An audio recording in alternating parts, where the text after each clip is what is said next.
Hello friends, मैं आपको आज एक स्टोरी सुनाने जा रहा हूँ। इसका शीर्षक है पॉजिटिव एंड नेगेटिव थिंकर्स।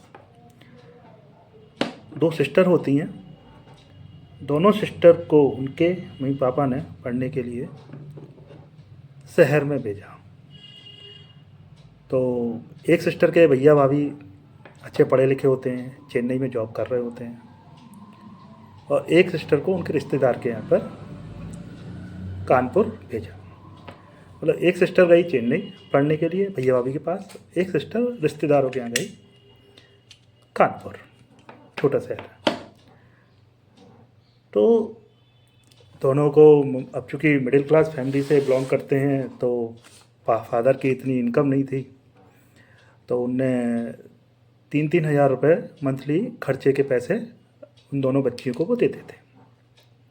और बाकी पैसे तो खर्चे वो उनके भैया भाभी उठाते थे और उनकी रिश्तेदार उठाते थे। खाने पीने का, रहने का ऐसा कोई खर्च नहीं था। बस बाकी फ़ीस वगैरह तो वो जमा करते ही थे उनके पेरेंट्स।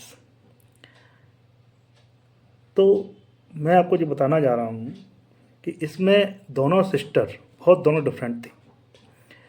एक सिस्टर पॉजिटिव थिंक की थी और एक सिस्टर नेगेटिव थिंक की थी। जो सिस्टर पॉजिटिव थिंक की थी वो कानपुर में गई, क्योंकि उनके जो रिश्तेदार थे वो मिडिल क्लास थे, जॉइंट फैमिली थी, तो सारे खर्चे थे। तो उसने उस हिसाब से एडजस्ट किया। एक सिस्टर थी है वो अपने भैया भाभी के पास गई, क्योंकि भैया भाभी अच्छा कमाते थे, अच्छा सिंगल रहते थे, तो ज़्यादा खर्चे नहीं थे और हाई फाई उनकी सोसाइटी थी। तो वो, मैं आपको यही स्टोरी में मैं समझाने जा रहा हूँ। तो पॉजिटिव जो थिंकिंग की जो लड़की है सिस्टर, वो उस घर में एडजस्ट भी थी और सबके साथ वो एडजस्ट भी हो गई थी। खाने के हिसाब से जैसा मिलता था उस हिसाब से वो खाती थी, जिस हिसाब से वो जहाँ सोना है उस हिसाब से सोती थी। और जैसा काम करना है सबके साथ मिलके काम भी करती थी, हँसती भी थी, सब काम मतलब एज ए फैमिलियर वो रहती। जब भी वो डेली शाम को अपनी मम्मी से बात करती थी या अपने पापा से बात करती थी और पापा पूछते थे उससे कि बेटा आज क्या हुआ, कैसे, सब कुछ ठीक है, तो उसका एक ही जवाब होता था, नहीं पापा सब अच्छा है, सब लोग अच्छे हैं और यहाँ मुझे कोई किसी प्रकार की दिक्कत नहीं है और बढ़िया मैं खाती हूँ पीती हूँ, सबके साथ घुल मिल के रहती हूँ और सब चीज़ें। तो पापा को जैसा उन्होंने बोला पॉजिटिव, तो पापा के दिमाग में मेंटली, पापा मम्मी के दिमाग में बोल रही कि हाँ भाई पॉजिटिव है, अच्छी रह रही है मेरी बेटी, टेंशन नहीं है और हैप्पीली रह रही है। तो उनको भी कोई शिकायत नहीं थी। उनको भी ये पता था कि चलो भाई हमने जिस रिश्तेदार के यहाँ उनके भेजा है तो वो अच्छे से रह रही है। ऐसे ही जस्ट उसके अपोजिट उनकी जो दूसरी बहन जो निगेटिव थिंकर्स की थी, वो अपने भैया भाभी के यहाँ थी। वो भी कुछ दिन तो अच्छा लगा, लेकिन धीरे धीरे उसको, उसके दिमाग में वो निगेटिव पर्सनैलिटी की, तो कोई ना कोई बात को रोज़ डेली अपनी मम्मी से पापा से कोई ना कोई बात को भैया भाभी के लेकर शिकायतें करते रहते थे। शिकायतें इन द सेंस यही कि मेरे को खाना खुद बनाना पड़ जाता है कई बार, भैया भाभी अब पार्टी करने चले जाते हैं तो मुझे नहीं लेके जाते, या वो लेट आते हैं तो मैं लेट आती हूँ तो वो मेरे को डांटते हैं कई बार। मतलब छोटी छोटी बातों को, कोई हर पर डे की कोई ना कोई बात को लेकर वो अपनी मम्मी को कोई ना कोई शिकायत, कभी भैया को लेकर शिकायत तो कभी भाभी को लेकर शिकायत। जबकि उनके घर में बाई भी लगी हुई है, एक सेपरेट कमरा भी है जिसमें उस कमरे में उनके लिए, उसको उनने अपनी बहन के लिए एक सेपरेट कमरा भी दे रखा है। लेकिन कभी हर छोटी छोटी बात पर मतलब नेगेटिव व्यूज़ निकालना। कोई भी डेली बात हो रही है तो पता चल रहा है कि अरे मैं टीवी देख रही थी तो टीवी देखते हुए भैया आए और भैया ने कहा कि अरे मेरा न्यूज़ चैनल लगा दो, तो मैं देख रही थी, मेरे से उनने मोबाइल कैमरा वो रिमोट छीन लिया और छीनने के बाद उनने उसको अपनी पिक्चर लगा ली।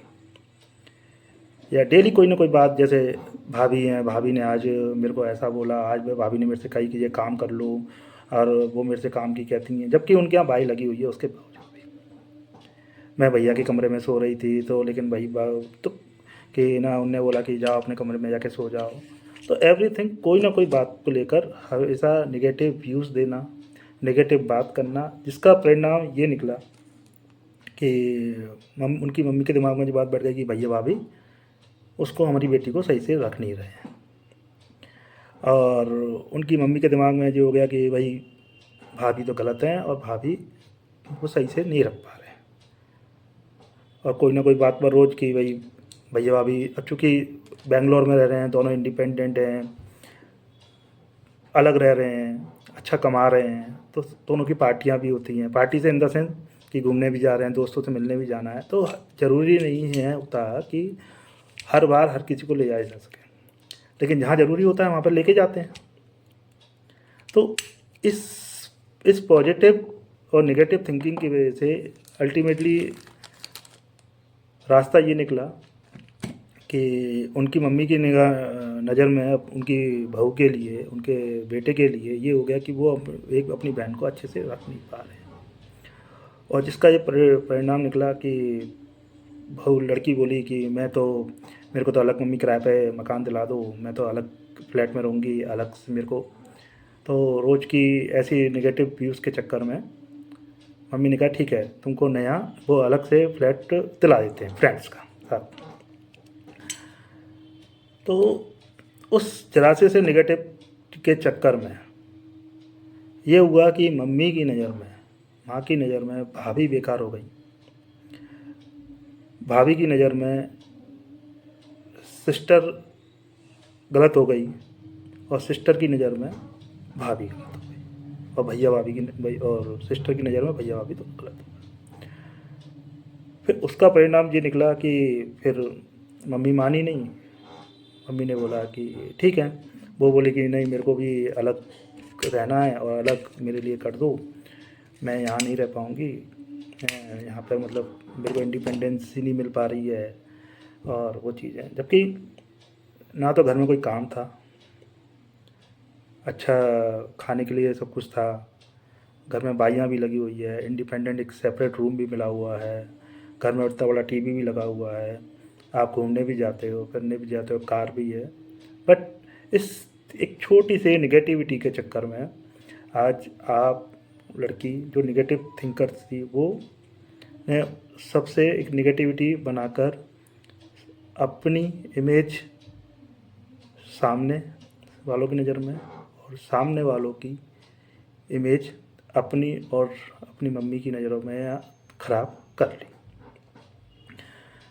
इसका परिणाम ये निकला कि मम्मी ने बोला कि ठीक है, अगर ऐसा है तो तुम सिस्टर के यहाँ रुक जाओ, वो अपनी फ्रेंड्स के यहाँ पर अलग से फ्लैट ले लो, उसमें आप रुक जाओ। तो उनने अलग से फ्लैट ले लिया, दो फ्रेंड्स मिलके आपस में उनने फ्लैट ले लिया।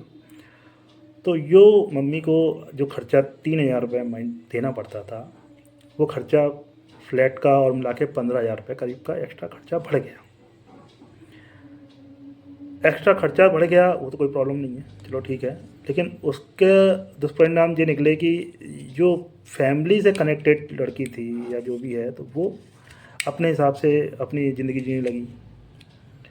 अब उसके पास में तो दोस्तों के साथ में इंडिपेंडेंट होने के चक्कर में कि वो अपनी पढ़ाई पे प्रॉपर ध्यान नहीं दे पाई, पढ़ाई पे ध्यान नहीं दे पाई, तो उस हिसाब से उसके एग्ज़ाम में मार्क्स अच्छे नहीं आए। तो कुल मिला के ये कि वो नेगेटिव थिंकर्स की होने की वजह से उसको हर चीज़ में नेगेटिविटी दिखने के चक्कर में वो सक्सेस उस लेवल पे नहीं हो पाई जो उसको होना चाहिए था। लेकिन इसी के दूसरी तरफ पॉजिटिव थिंकर्स की जो लड़की थी, जो छोटे शहर कानपुर में जो रह रही थी, उसने बाकायदा मम्मी के 3,000 रुपये महीने उसको मिलते थे, उसी में खर्च करती थी और उसी को वो बचाती भी थी। और पॉजिटिव रहने की वजह से कभी रिश्तेदारों और मम्मी के पापा के बीच में कभी कोई नेगेटिव व्यूज़ नहीं देने के कारण उन दोनों के रिलेशन भी अच्छे बने रहे। और जो रिश्तेदारों के यहाँ जिसके यहाँ वो लड़की रह रही थी, उन रिश्तेदारों को भी वो लड़की बहुत पसंद थी, मतलब कि भाई कि हमारे यहाँ पे जो लड़की रह रही है जो, तो वो काफ़ी अच्छी है, समझदार है और चीज़ों को संभालती है। तो इस नेगेटिव और पॉजिटिव थिंकिंग की वजह से मैं आपको ये समझाने की कोशिश कर रहा हूँ कि कितनी चीज़ें बिगड़ती हैं। एक आपके छोटे से नेगेटिव वर्ड से या अपनी छोटी नेगेटिव सोच की वजह से इसका परिणाम कितना गलत निकलता है। अगर कभी सोचो ना तो उसको समझ में आए कि काफ़ी बड़ा निकलता है उसका। और वही हम अगर पॉजिटिव रहते हैं ना तो उसका परिणाम हमारे पॉजिटिव एटीट्यूड में आता है और पॉजिटिव इन्वायरमेंट हमको मिलता है, जिसका हमको चाहे वो पैसे से हो, चाहे मानसिक तौर पे हो, चाहे कैरियर के तौर पे हो, हमको कहीं ना कहीं वो पॉजिटिव एडिशन मिलता है उस चीज़ का। तो सबसे बड़ी बात है, मैं यही अपने वीडियो के माध्यम से यही कहना चाहता हूँ कि जितना हो सके ना पॉजिटिव रहिए, अपने माइंड में पॉजिटिव एनर्जी लेके आइए और पॉजिटिव एटीट्यूड रखिए। तो आप देखिए आपकी लाइफ कितनी जल्दी चेंज होती है।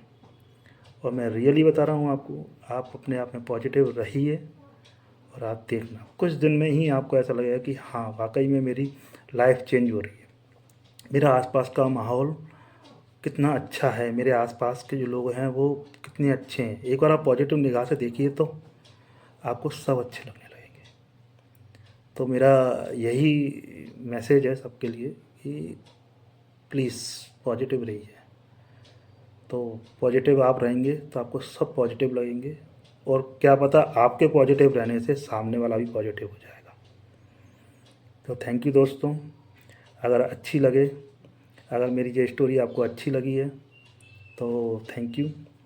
और बस मैं यही कहूँगा आपसे, मेरा एक ही मैसेज है कि आप